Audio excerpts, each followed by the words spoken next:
always work. Right, thank you so much for the introduction, Professor Biswas, and thank you, Rajiv, for inviting me here. My talk today is going to be on personal mobile communications in aircrafts. This was one of the projects we were involved in a couple of years back. It tries to show you where, at least Europe, where they're trying to head to in terms of telecommunications, and trying to bring telecommunications into areas where you never actually expected them to be. Before I go into the actual topic, I thought I'll just introduce a little bit about the University of Bradford and tell you where we exactly are and what we usually do. Well, Bradford is not a new university. We've been at it for a long time. It was started in 1882, and that time it was called the Bradford Technical College. We became a university in 1966, so we're roughly about 45 years old, so we've been there for a long time. Recently voted the #1 graduate employment of North England, so we had a very high percentage of students getting employment as soon as they leave us. Student population, roughly around 10,000 students, so not a very big university, but a medium-sized university, about 8,000 undergraduate, about 2,000 postgraduate. We have a huge number of international students, about 22% of international students. We get a lot of these students from India, China, Malaysia, etc. So lots of people from all around. Different departments across. We have the School of Engineering, Design and Technology. This is the school that I'm part of. And then of course we've got the School of Management, which is very well known, very highly ranked. The School of Informatics, which is just slightly changed now. It's called the School of Computing, Informatics and Media. Media is becoming very important nowadays at Bradford. School of Life Sciences, which is more into biotechnology, biochemistry, etc. And other health studies, lifelong education. So quite a lot of different aspects of different departments that are present within the university.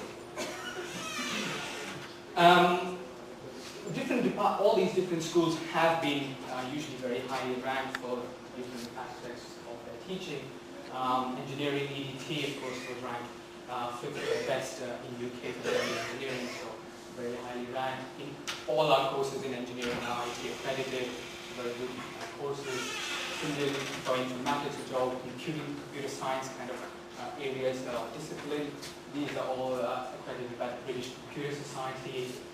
Life Sciences or Biosciences course were ranked 3rd in UK, right after Oxford and Cambridge. You can see there are lots of departments that are very highly ranked. Management, again, MBA, we were usually very well known for MBA. We were always in the top 10s of UK, 3rd in UK for MBA management. MAs, MBA executives are also usually very highly ranked. So all the different schools have been doing pretty well. So campus facilities, we've got all the standard facilities. I was very impressed by the facilities here. Rajiv took us all around. So it's very good facilities. We've also got different things. We've got our own libraries, computer centers, all wireless access systems, wireless networks all across the university. We've got our own theatre, our own music centers, etc., and art galleries, and a very large sports centre. For people who don't know where Bradford really is or what Bradford is, well, not a very large city, but the Bradford district has lots of small cities inside it. So it's the 4th largest district itself. Something which is very important for students is one of the lowest cost of living there. So we end up getting a lot of student community because if you compare the same prices to London, we're talking about roughly about half the cost of living for a year. So a very large city, and well, historically actually was the wool capital of the world. So if you go around Bradford, you'll find a lot of large textile mills, etc. Lots of large mills, excellent, lovely buildings that you can still go and find. And also it's very known for drama and film and those kind of areas. Right, so where exactly is? It's right in the middle. It's called somewhere in the heart of the UK. So you can see it's roughly equal distance from Edinburgh in Scotland and London. So about 3 hours from London or Edinburgh. Bradford and Leeds are twin cities. They're very much like Delhi, Gurgaon. So we share an airport called the Leeds Bradford Airport. Even if you haven't heard of Bradford, like Professor Vishwa said, yes, you have definitely heard of Leeds. Headingley, of course, always. I just stay about 10 minutes away from Headingley, so I've been there to see some good matches. A couple of different pictures, I'm not sure if they're clear enough. The Alhambra Theatre, which is just a walking distance from the university, just about 5 minutes, is very well known, has usually lots of things happening all the time. We also have the National Media Museum at Bradford, very famous for media stuff, dramas and all. One of the largest media museums in the UK. It lies very close to what's called the Yorkshire Dales, which is the large countryside that England is really famous for. So within about 20 minutes or half an hour you can reach into the Yorkshire Dales, which is very scenic, very beautiful. So a nice place to actually go and study. So lots of things that keep happening in Bradford. So if there are people who want to know more about the kind of courses that you want, I can always talk to you about that after my talk. At Bradford, we of course do a lot of, we have our standard undergraduate, postgraduate, but we also do a lot of PhDs. I am part of the MSCRC, which is the Mobile Satellite Research Center, which is part of the CSR, the Communications Systems Research Group. We look at all kinds of different communication systems, wireless comms, mobile comms, satellite communications, sensor networks. So in our research group, we are looking at a lot of different wireless media and issues. So when I thought about what I should present here, I was kind of confused. I didn't know what I should do. I thought this was probably a nice topic to talk about. Well, it's hard to follow Venkatesh presentations, but I'll try my best. I think one of the things that his presentation has hoped to do is try and make you start thinking. What I like to do is try and make you start thinking, probably a little more into research. I'm sure a lot of you, some of you at least, hopefully might want to get ahead and try and do maybe a PhD, trying to get into a research job, a research post. So it just tries to give you some kind of a flavor of what research really means. Well, just recently, yesterday, I was reading in the newspaper that the number of PhD students in the IITs are all declining. So I hope this can try and motivate you to try and get into research. Right, so that's the outline of my speech. What I'm going to talk about is this project that we did a couple of years back, which was trying to provide personal communication on a plane and try and see what's the best way to do this. There are lots of partners involved and trials, so we'll go through that. Look at the requirements, the architectures, and the stacks, etc. So, well, we've seen for the last several years that wireless communication, or even wired communication, has been increasing, has become part of our life. I mean, when I was in school, we probably didn't even have internet actually at that time. We used to have what's called the Bluetooth Load Service, or BBSs. We used to dial up to these and try and get information. But now, of course, the internet has just become an integral part of us. And everyone, I'm sure, here knows what Bluetooth is, what wireless LAN is. These things were probably not known about 15 years back. So things have changed quite a lot. You've got technology almost everywhere. And what we need is, we've seen that there's an increased demand of data communication, voice comms, and you want basically to access all these services more or less everywhere. So people want to be connected all the time. If you forget your mobile phone at home, you keep wondering how many missed calls am I going to get, how many SMSs I'm going to get. Most of us are constantly checking our emails. You always want to be connected. You can't think about not being connected or not accessing these services. And one place where this has not been possible for a long time, even until now, is the airplanes. If you get onto a plane from UK to here, it's about 8 hours flight journey. Probably the most boring and most uncomfortable place. Because you can sit in the chair for 8 hours, probably just watch a few movies that have been put on the system, which usually are very difficult to follow. But you can't connect to yourself. If you are, say, flying, if you're a businessman, you want to use or access your service, or you're a company and you want to access your own networks, you can't do that. You're completely disconnected for those durations of your flight. So that was mainly our drive. We wanted to try and bring personal comms to the plane, to the airplane. So if you're sitting on a plane, you don't have to be disconnected. You should still be connected. You should still be able to make phone calls. People should still be able to call you. You should be able to send them texts. They should be able to send you texts. You should be able to access email, watch YouTube, chat with your friends, do anything you want, but do it on the plane. So why not? So we wanted to provide all these three things. So of course, personal comms was important. In-flight entertainment, even though it's there, it's very limited. It has limited because it's only all the onboard stored content, which is usually free. But what we wanted to do was provide more content, which is content from the ground, so you could access the YouTube, etc. And of course, trying to provide a business environment so people who on the plane can still be connected to their company networks, can still be connected to whatever information that we wanted. They didn't have to be disconnected. So we wanted to provide broadband services via the satellites to all the aircraft that we go. We wanted to provide wireless because we don't want to have wired networks or wired cables to every seat, because what we expect is this is going to be the way the future would be. So you would have a device and you want to connect with, you don't want to plug it to any existing cables. And people want to be reachable, which was very important. So it had to be bi-directional, not one way. It's not that you can only make phone calls, but people should be able to call you. If you go on any of the international flights, most of the time you'll have these satellite phones connected to you. You can swipe your cards and make a phone call. But no one can actually call you because they don't really know where you are. These are usually also very expensive. So what we wanted to do was proper normal wireless communications. But the most important thing, what we wanted was that the airline passengers use their own devices.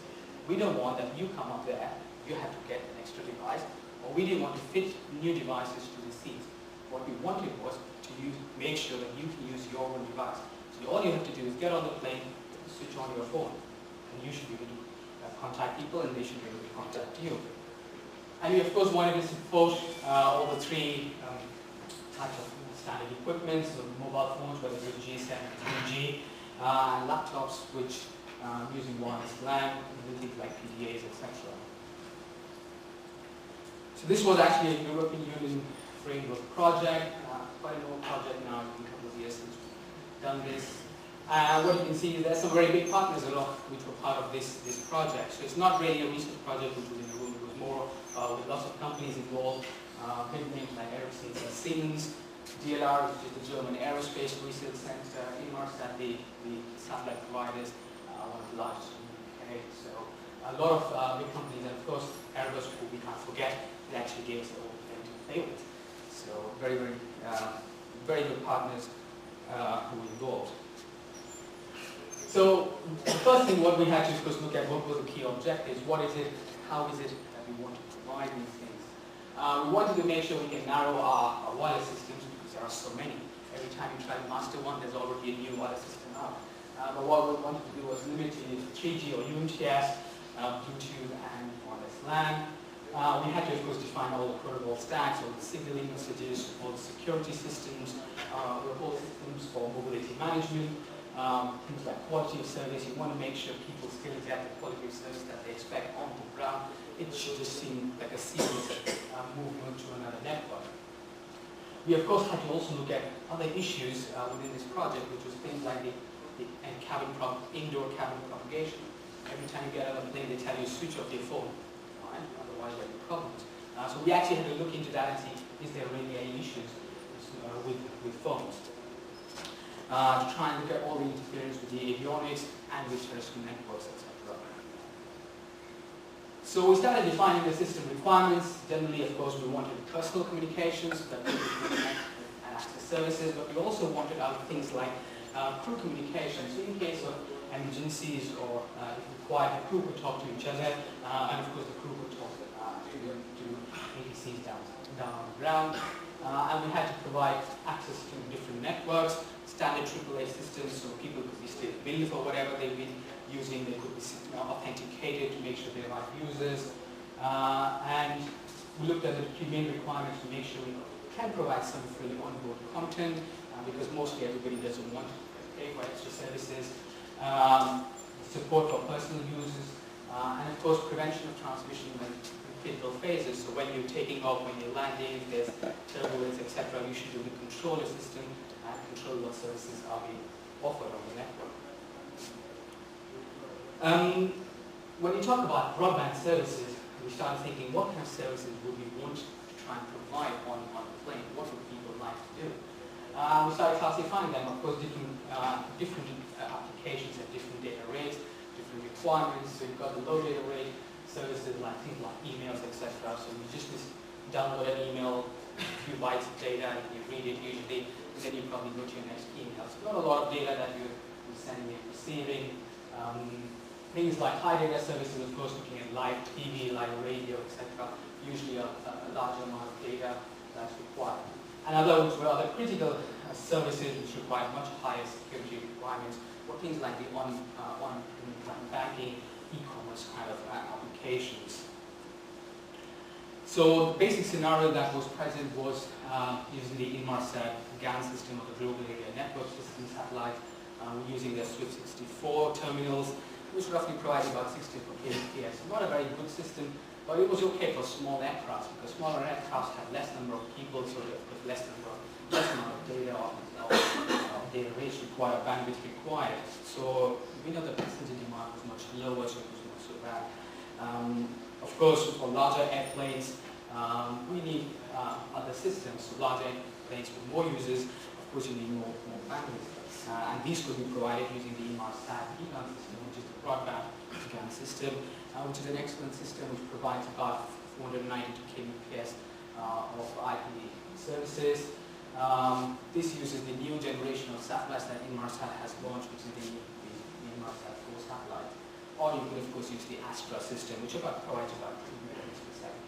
So usually what you have is you have all these systems, all the satellite systems connected onto the plane, so all the data from the plane goes onto the satellite, comes down to the ground networks, to the core networks. Of course, there are a lot of things that is required to be looked into, and one of the aspects is the business model. Who's going to pay for what? How everything's going to be run? Of course, you have the airlines, who of course never make the planes. There are airline manufacturers who are making the planes. The airlines are usually just running these. Then, of course, you've got all the airport operators, all the tax authorities, etc. You've got, of course, the consumer on one end who's going to be accessing the service, that's going to be using it. But you've got the content providers, you've got the satellite providers, you've got the 3G network providers. So you've got a lot of these different operators which come into play. So it's not just one company or one organization who comes in providing this end-to-end system. When you want to develop such an end-to-end system, it needs you have a lot of these different operators who will be present and who will require to work in a seamless way. So we designed the business models, and we looked at the different actors and looked at what are the ways of communication and how things will work. On a system level, on a system architecture level, of course it would look much simpler. So we started, it's not so bad. We've got a wireless cabin network, which is on the plane, which is the onboard network, which connects to the satellite network. The satellite network will directly be connected to the ground network, which is, say, your PSTN, which is your local landline network. Or could be connected directly to the internet. This is required because the BGAN system already provides you this, so you could use that directly. Or you could have a ground network, or the air communications network, ground network, through which all the data could be routed back to all of these, or even if required to a 2G, 3G home provider. So what you can see is there are different operators already present, even at the architectural level, looking at different parts. What we then started looking into is, okay, how do we start working into each one of these? And what we did was we designed what we call the 6 domains. So we classified this whole architecture into the different domains, starting from the local access domain, which is on the plane itself, the service integration domain, which are all the servers on the plane itself, the transport domain, which is the transport link, which is the satellite link, and then going on to the other domains which are on the ground. And all of these we then put into the different segments which are on the cabin, the satellite segment, and the ground segment. So we got something roughly looking like that. where we've got the different access networks in the local access domain, which is the UTS, Bluetooth and wireless LAN networks on the plane itself. You have a service integration domain, which was servers on the plane, which were controlling all these three networks, so people could connect to these networks. All of these connected to the ground through multiple satellites. And of course, the service provider domain, which is the ground network, which is controlling all the multiple planes. Because if you think of it, it's not just one plane. If you think of if this service was offered by KLM or Air India, they have several planes. So you need something on the ground which monitors all the planes. So you've got a system on the plane, and then you've also got a system on the ground which monitors all the networks on each of the planes. And of course, the ground network is connected to the public network, which we know as the standard internet, landline networks, or 3G networks. And what we, of course, have is a master-slave kind of model where the ground network is the master and all the networks on the plane act in a slave fashion where the master can control all these slaves.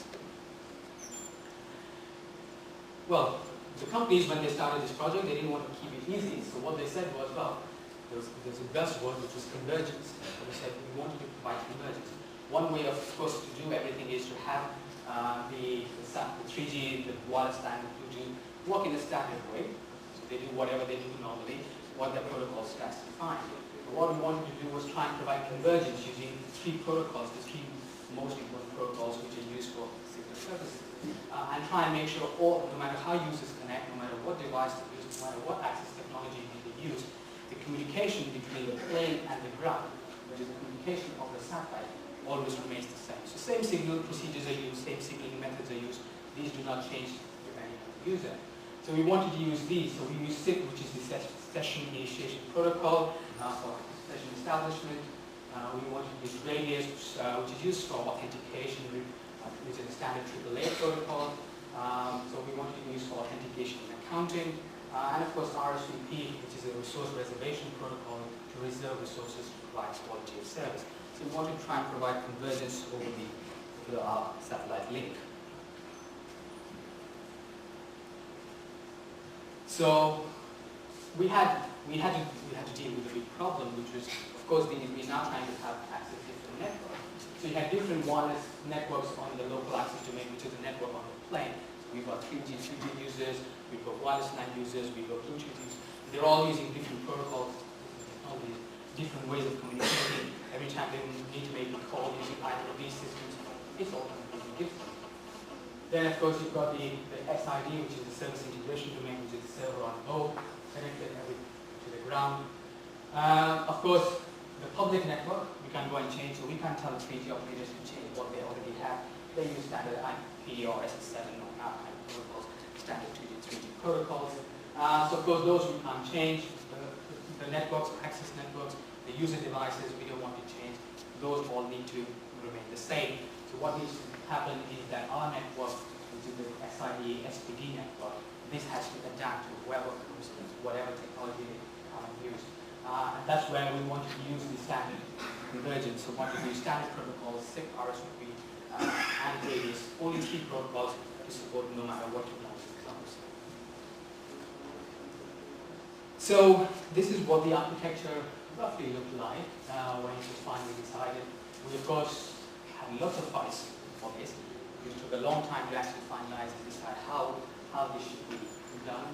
Of course, on the topmost you've got laptops connected using Bluetooth access points or network access points, wireless LAN devices connected with wireless LAN access points. On board the plane, we had micro base stations or NAND BTSs present. We even had media gateways present. We had a small SDSN present for packet data, etc. We had our own SIP servers and media gateways converting everything into SIPs. So even though standard 3G devices are used or 3G technology entities are present, which only talk in terms of 3G, because we wanted only SIP, RSVP, and Radius messages over the satellite, all of these had to be converted. So all the information, all the signal procedures had to be converted back into SIP. We had onboard DHCP servers, etc., standard servers to provide addresses to end users. We had standard AAA servers for all authentication of users. So users could be authenticated. You only those people who you know are okay to access the services.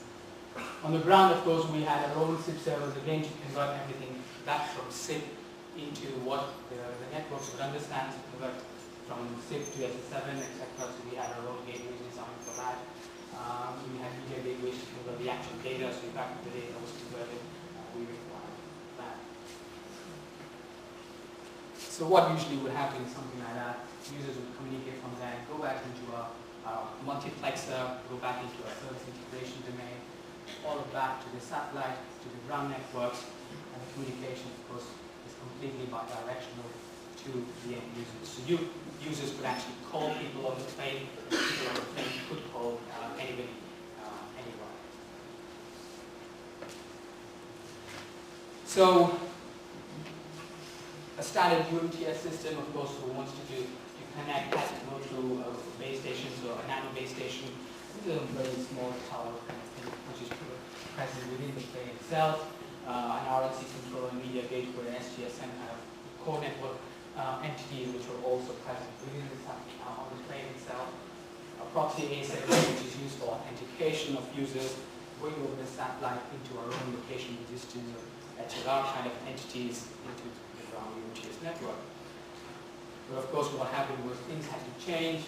We started using radius messages and using SIP messages for all of these. So a lot of work had to be done to try and harmonize the protocol stacks, to try and see that the stacks could actually work effectively, to try and see that the stacks, a standard form of stacks could be used across the different components. So stacks were defined for all the wireless LAN, UMTS, and Bluetooth specifications to run any of the services. So here's some examples of some of the protocol development stuff that we had done. We had to, of course, define the whole signal procedure. How do you make a phone call? How does a UMTS device, when you switch it on, has to connect to the network? How does it connect to the network now via the satellite?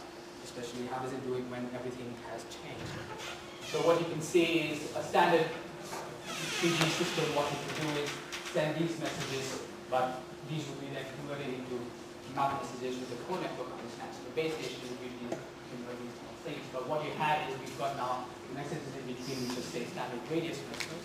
3G messages never go over the satellite. We've got only SIP, RCP, or radius messages which go over the satellite. To try and provide convergence, no matter how users are connecting, they all try and use the same system.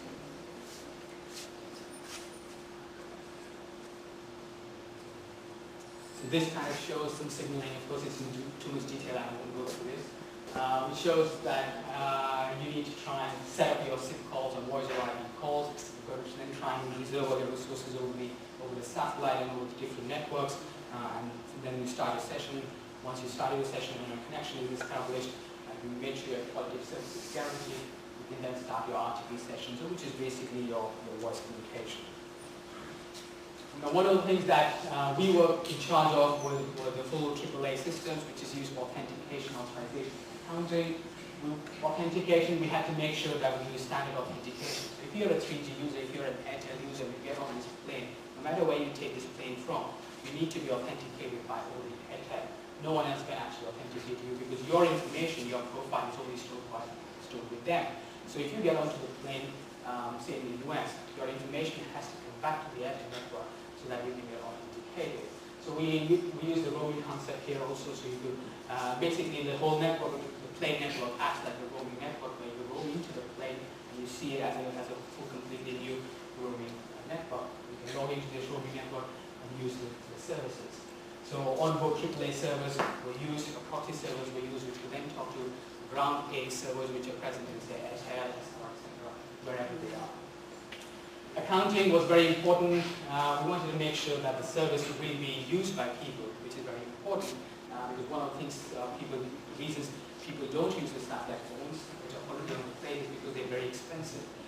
So one of the things we started looking at, what are the accounting methods and how much should we charge for it. One of the things we wanted to provide was flexibility with the accounting, so you could account people based on times of how long their sessions were. So effectively, you could buy to the counter and say, okay, I want a plane ticket to wherever with 20 minutes of internet. That's what you could get. So you could be billed for those 20 minutes. You could, of course, have it based on volume. So if you don't want to go by minute, you can say, okay, you can bill me in the end, depending on how much data I've sent to receive. Standard flat rate systems, which a lot of new a lot of systems or iPhone systems are currently using, where you get a flat fee of say a few pounds, and you just use that. You can use whatever service.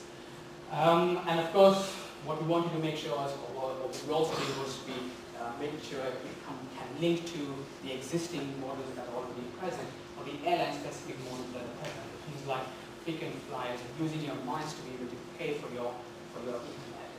So these were also developed. Security, of course, becomes very, very important. This was one of the main areas that I was reading, so we'll talk a little bit about that. Of course, the security goal is to make sure everything is secure. Which problem comes, there are different technologies. We've got 3G wireless LAN and Bluetooth. We use completely different mechanisms of securing information. When you send everything over the satellite, things need to be secured. And when you send it on the ground, things need to be very secure. So of course, you've got different domains. You've got the in-cabin security domains. We're looking at what's present within the cabin. Then of course, the inter-satellite, looking at when the plane moves across, how do you provide security over the satellite, and then completely the end-to-end security. So the passenger wants to connect to their company network using a VPN system. How do you provide this end-to-end over the satellite?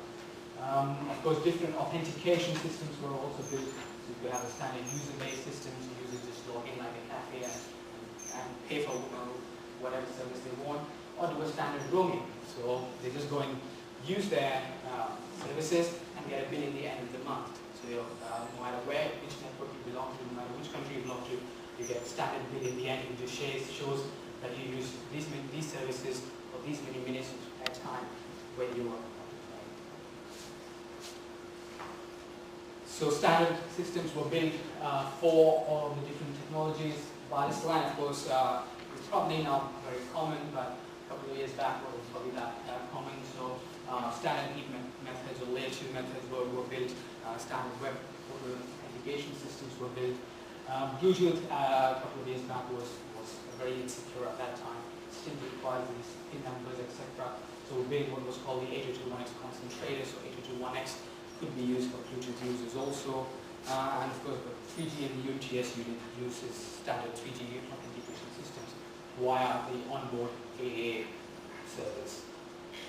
So the authentication system looks something like that, where you have onboard service on the plane, which usually acted as a proxy service, ground servers, which are the main servers, which is where the user information is stored. So whenever you log in, whenever you go onto the plane and switch on your device, the servers, onboard servers will exactly know where you belong to and who you are, and try and contact your network on the ground, wherever it is, get your information, get your profile, and try and authenticate according to that. And then bill according to that. One of the biggest problems with planes is they fly too fast. Right? So we had to look into a lot of these issues. And of course, when you start flying, you can move from one satellite coverage to another satellite coverage. What it means is you need to hand over, you need to provide some form of mobility support. So even if a plane leaves the coverage area of one satellite, can you shift all the connections into another system? So as the left diagram of the figure shows, you can have a plane who could be in the coverage of two different satellite networks, who could be completely different satellites. So system A and B, so one satellite could be Inmarsat, the other could be an Astra system, or you could of course have multiple satellites of the same system. So they all provide you with different kinds of complexities. If it's two satellites or same system, then it's okay, it's much easier because on the ground they are roughly connected together. But if you've got satellites of different systems, then it becomes slightly more complicated. Of course, we had to support standard mobile IP so that users could use mobile IP for effective mobility. Of course, the problem with mobile IP was we wanted to also provide a huge amount of security for all the information that we were sending over the satellite. So we wanted to use IPsec. IPsec is a protocol which is used for securing all IP data. It's IP security. And of course, when you have IP security and mobile IP, you end up getting lots of different headers. Mobile IP has its own headers, IPsec has its own headers. What that means is you've got a lot of overhead for every packet that you send, which means you're wasting a huge amount of data, you're wasting a huge amount of bandwidth on the satellite, and bandwidth is expensive. So we came up with different encryption or compression techniques to try and reduce all these headers to try and make it more efficient.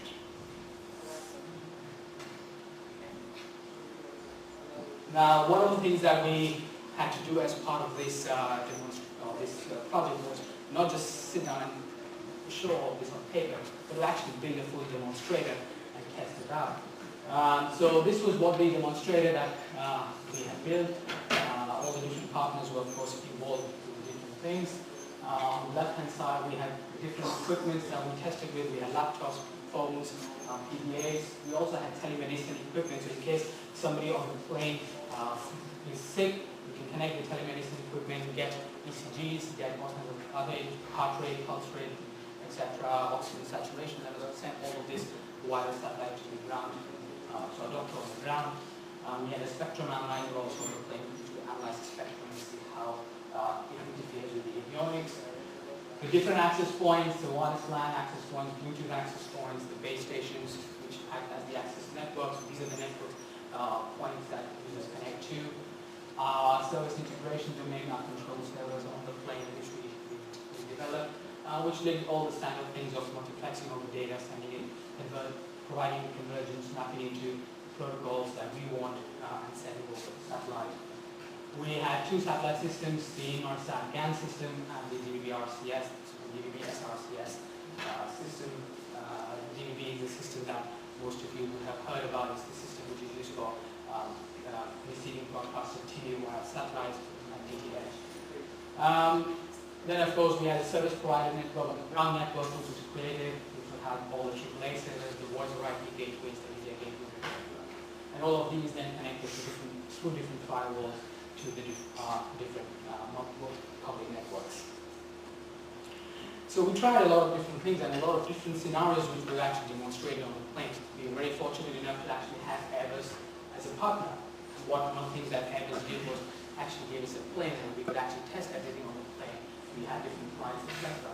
And we had to show a lot of different things working. So we had, of course, to show standard GSM voice communications so that people could call on the plane.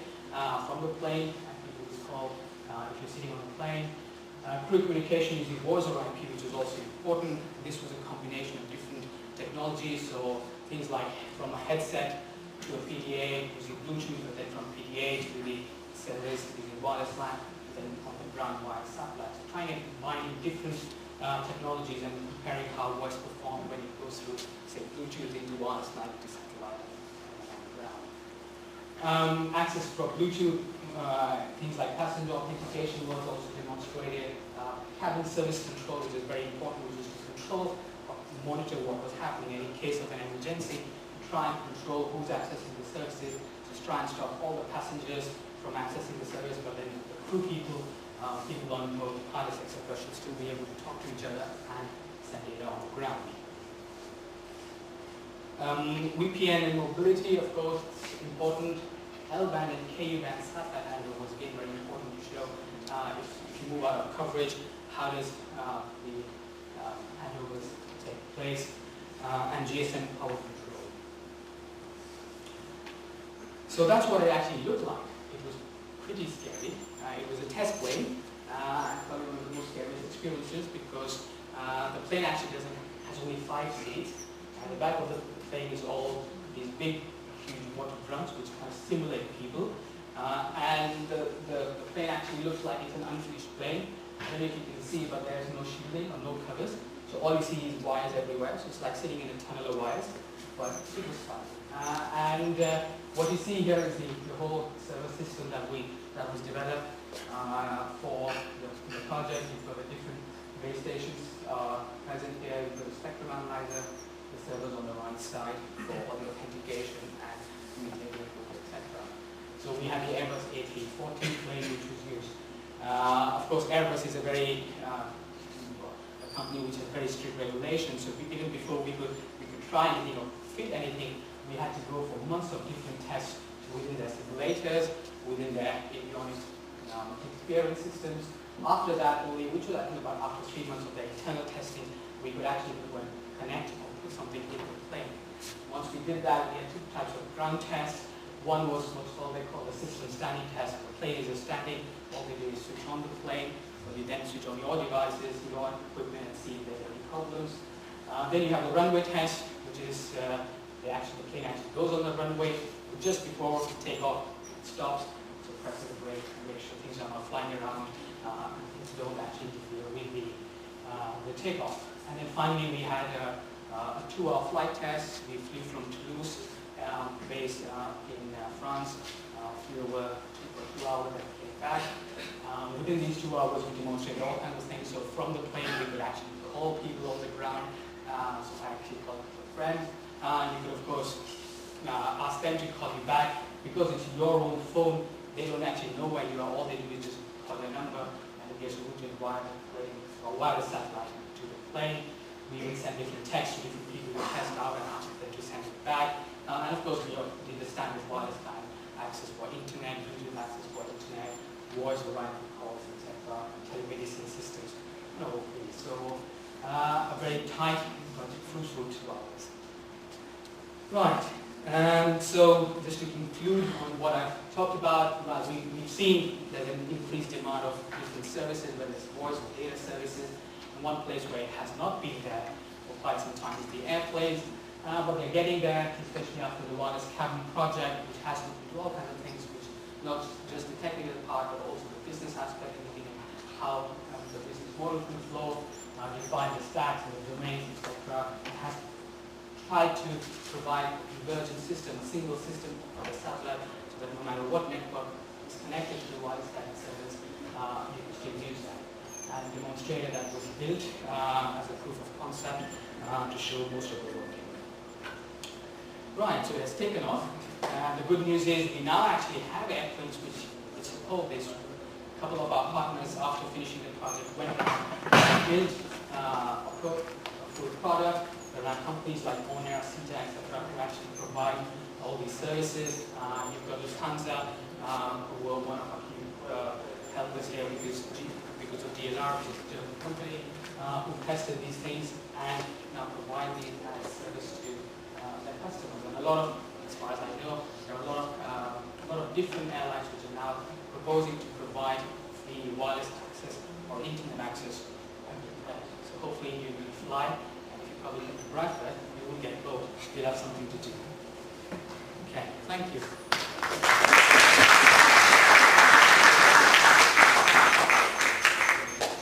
Are there any questions? Yeah. If we had 4G, that is LTE, we have designed this system differently. Well, yes and no. LTE provider has a lot of different. Well, the front end remains the same because you want to use the standard LTE. But then you have to try and look at what is at the back. Well, if you talk about just LTE, then probably not. But if you talk about full NGN, then NGN has a full core network change because you've got now PDNs, etc. So you've got different newer entities which are present in the core network.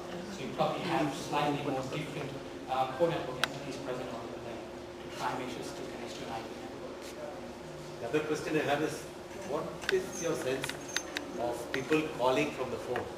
I mean, sitting in the phone and plane and talking. I guess other people get disturbed, right? Well, yes. One of our partners actually was ESIS, which is a full marketing company, and one of the things they were looking at is whether is it feasible or not. And one of the main areas that they looked into was people talking next to you, and is it an annoyance? Would you not like it? And actually, 80% of people said yes, they would not want people sitting next to them talking on the phone. But the same 80% people said they would still like to have the services if possible. So one of the outcomes of this project was to support or to provide what's called the quiet coaches or the quiet cabins and places where you can phone.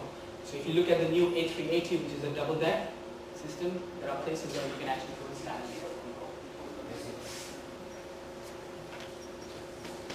Yeah?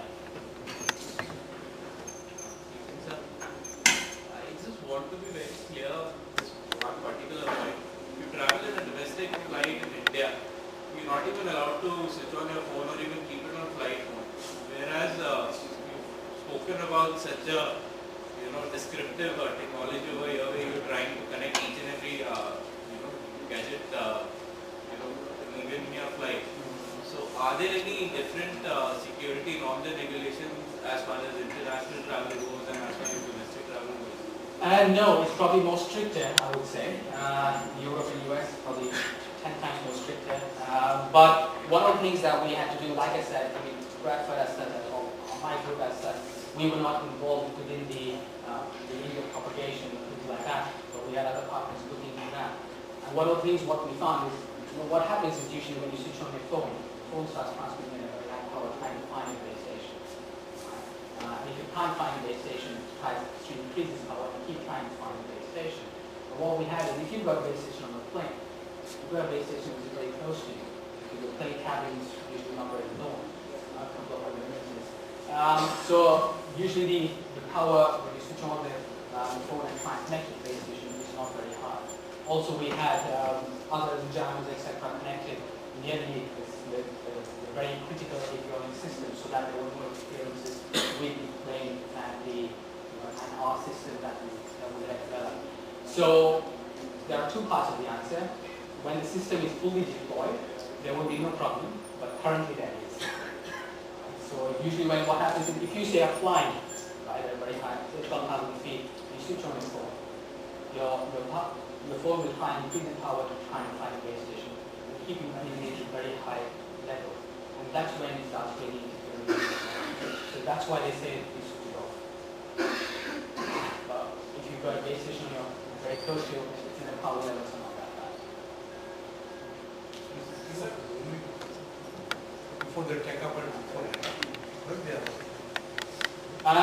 no, actually, even when you take off and land off, when you're taking off and landing off there, it's very critical. So that's one of the reasons why they ask you to stop. But when you're flying, if you switch it on that time, it'll try and connect to the ground network. And we have actually seen with domestic cloud, we have seen with our flight test, because we have signal advertisers, etc. Even at that high level, you could actually see signals from the ground network. So your phone could try to connect, and that's when it's transmitting at very high power level. They don't make an announcement. They only say they switch off your laptops, mobile phones. Yeah. Backup, and then just before ending, they start out with this. But mobile phones have to be switched off all the time. Mobile phones have to be switched off. Laptops are fine because they're not trying to connect to it. So they're okay.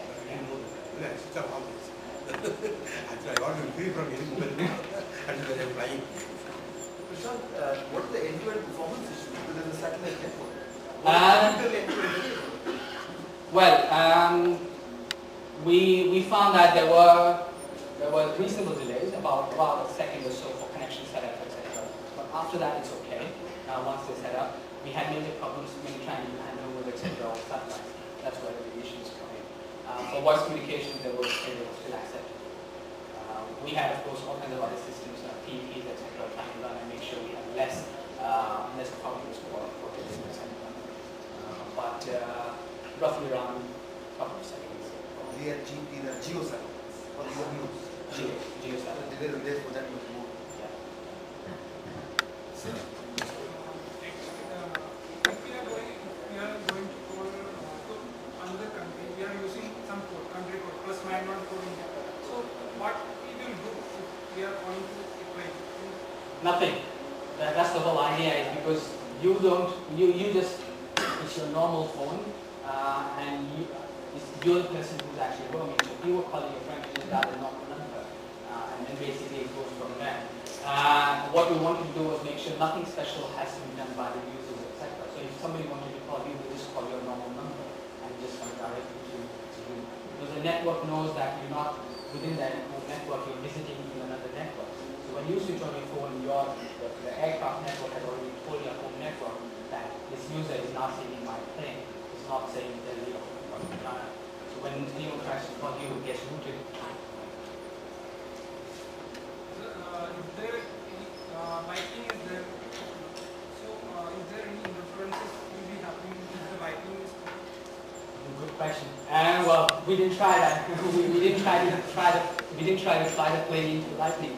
And maybe next time we will, but I'm sure Airbus wouldn't want us to do that. Actually, there is a advice like you should switch off your phone when the lightning is happening. So, because you are boss at that.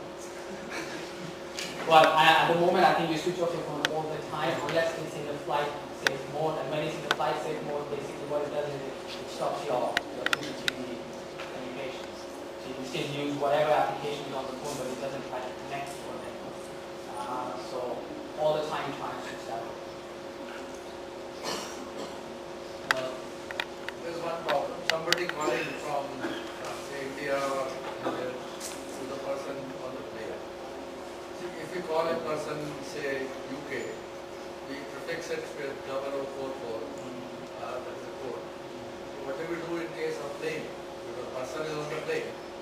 So, I mean, he may belong to India, he may belong to US or whatever. I mean, that's exactly what I was saying. You dialed his number while he was on the ground. Because on the ship's I know there is a particular STD code, ISD code for the ship. That is 008 something. Do we have such a thing for the plane also? No, no. So if you had a normal number, you just call that number. So if it's a 9810 whatever, you just call that without any people, because your network knows what to do with it. And that's the whole reason of this project, is because what it's doing is trying to extend your 2G, 3G network onto the plane itself, instead of trying to connect it from outside. So it's part of the whole network.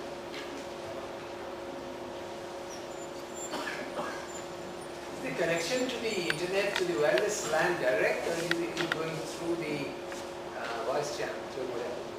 No, it's direct. So it connects to wireless LAN, and then, well, depending on which satellite system you're using, for you can have a, say for Inmarsat, you can have a PS or a CS, which is packet switch or circuit switch network. So you could do Both are available on this? You work on both? Yeah. The protocols take care of that? Yeah.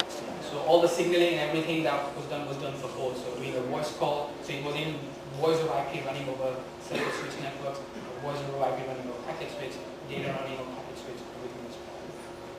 How do you prevent the phone from trying to camp on a terrestrial network? Well, there How are. do you do that? Well, it's difficult to do that, and what you have to do is you have to try and protect your avionics. So you've got jammers present very close to your avionics, so it jams any signals. But usually what happens is when you switch on the plane at that time, it picks up the power level and then immediately goes down very fast because it detects a signal. You've got beacons coming out of the base station very fast. So it tries and locks onto the base station pretty fast. So the jammers of course try and have this extra cushion, but usually, I don't remember off my head, but the switch over or connection to the base station are fast. So one of the things what it doesn't allow you to do is the search mode. In your phones, you go on your network and say search. What they say is when you do the automatic mode, so it immediately picks up the highest signal, which is right. So it immediately works.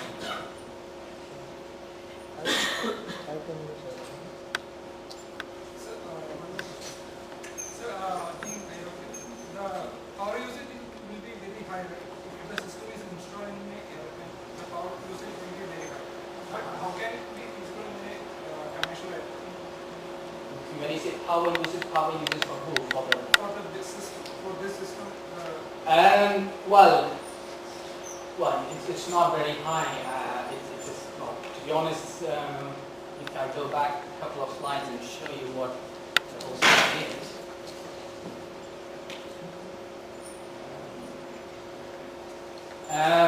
Of course, the plane has its own generators, etc. from planes. It has got a lot of power supplies running over the avionics, the air coins, etc. So it's got a huge amount of power present. But of course, if you look at the servers are actually just plain computers. They're Linux-based machines which are running all the software. So it's just like running two computers and two access points. It's not very bad. So even though I said that there's a base station, SGSN, etc., these are all software kind of platforms, just the base station, the NAND, PTS, but all these are core network entities are software entities. Any cost estimates of a typical call made in I'm not part of that actually, so I have no idea. And there were different, well, the market analysis of course was to look at different possibility ranges and all, but I can't say because it wasn't really launched at that time. But what I know roughly now that Emirates is also trying to launch it, and they charge something roughly around the order of around £5 more for it, and it's all included in the ticket. Which is years back when I was flying, they say $9 for 1 minute. That was great. But it's not mobile, but ordinary phone. Yeah. Ask a typical Indian question. How do you block the chunk essences? good question. Well, we didn't. Especially if you charge so much for it. Exactly. I don't know. Well, I'm sure one of the things we could do is have something on the ground to try and do that, but it's difficult to know what is the time estimates or what is the real estimate. Maybe a next project. We should think about that. Yeah. Recently, I've seen a video of Airbus A380 and the phone they are multitasking phones, as in they can use as a remote to the XP screens they have.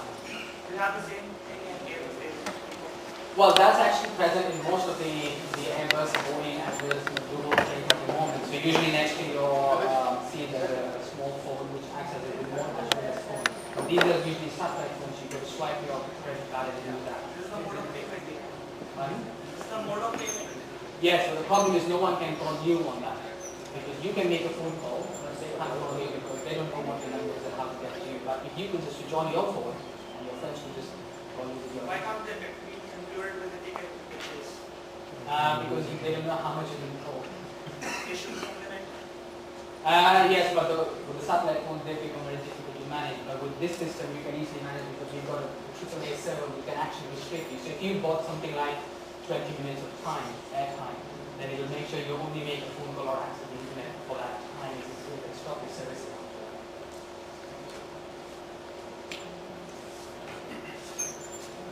Yeah. So what happens when what happens when a terrorist hijacks a plane? Not in the usual sense, but he or she hacks into the computers which operate the controls of the plane. Right. Well, we did look at that. If you remember the diagram, we've got lots of firewalls running, lots of security systems running to make sure people from outside can't get in. And of course, hackers always find a way. If you actually have a proper terrorist attack, what we had was that's one of the things that the QoS control, the cabin control system was. And what it does is it shuts off all the communications, doesn't allow passengers to actually make any communications. All full control goes back to the pilot. We also install what we call wireless cameras or web cameras, which could then send live videos of what's happening in the plane all the way to the ground.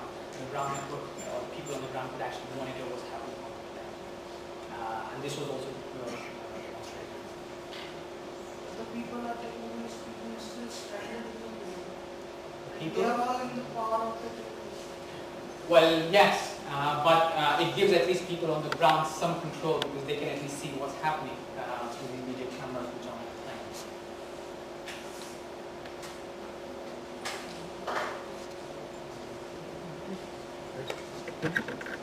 Well, I can see there is a lot of excitement and we can go on discussing this. But as you know, all good things have to come to an end sometimes. So we had a fantastic evening. We had two excellent talks which opened up the horizon. You can see literally how the horizons are opening up here. And that is why there is so much excitement about it. Thank you very much, Dr. Pillai. Thank you.